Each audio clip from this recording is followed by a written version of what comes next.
Keep it going for Carla Katz. Here she comes up the steps. Brought my water. Thank you. So I grew up in a family of Italian Catholics and English Jews, which means I'm from New Jersey. And I grew up believing that I was lucky. I could always guess those jelly bean jar numbers in the jar at the mall, and I'm pretty good at scratch-off lottery tickets.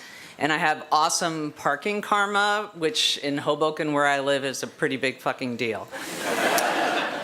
But the luckiest that I ever was 3 years ago when I found out I had a brain aneurysm. I was going through the multi-month process of getting on the kidney transplant list because I have a genetic kidney disease. And I was almost all the way through when my doctors added on a last-minute brain scan. And they'd only done it because they had a patient die recently during a transplant from an undisclosed aneurysm. They weren't worried, I wasn't worried, it was just another test, but when it came back, there was a bomb in my head, and if it burst, I would die. So I grew up thinking I was lucky because my mother told me so. My mother, whose name is Angelina Josefina Scarlata Arlata, is Italian, and she's very superstitious. So in addition to teaching me how to make a mean lasagna, she taught me the important things in life, like if you see a crow, it's a visit from the dead. If you go by somebody that's sweeping the floor, don't let the broom touch your foot or you'll be unlucky in love. And never follow an empty hearse because you'll be in death's wake. I mean, Italians are pretty fucking scary people. But my mother was also magical. And when I was about 8 years old, we were sitting on our back porch in Patterson with my Aunt Dolly, and my mother suddenly heard somebody say, "Angie, come help me." And so she ran next door to the neighbors on either side of our row home, but everybody was fine, and then she heard it again. "Angie, come help me." And so she decided to go check on Lena. And Lena was this very old lady that lived about a block and a half from us. My mom sort of looked in on her from time to time. So she ran up to Lena's, let herself in, and she found Lena at the bottom of her basement stairs where she'd fallen.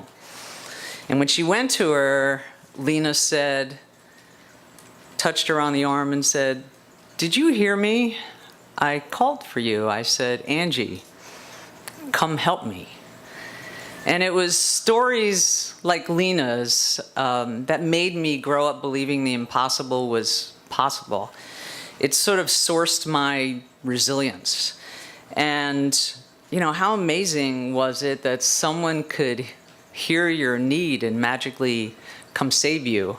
And now I had a bomb in my head, and I needed someone to come save me.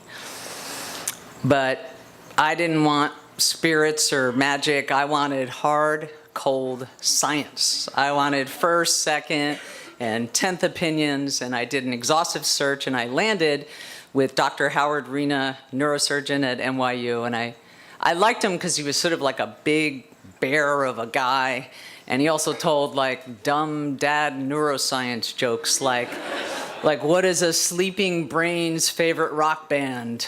REM. But a couple weeks later, I was in my tiny little NYU room the night before the surgery, and I don't think I ever felt more alone. And I did that thing they do in the movies, the slow motion highlight reel of your life, when I thought about all the things that I'd done and people I loved and the things I hadn't done, like, meet my hypothetical future grandchildren. And I am more spiritual than religious, but that night I prayed like a motherfucker. And in the middle of that, a rabbi actually magically appeared at my doorway. His name was also Katz, and he just put his head in and said, "God told me to tell you you're going to be fine," and then he just disappeared. It was like a Jewish mic drop.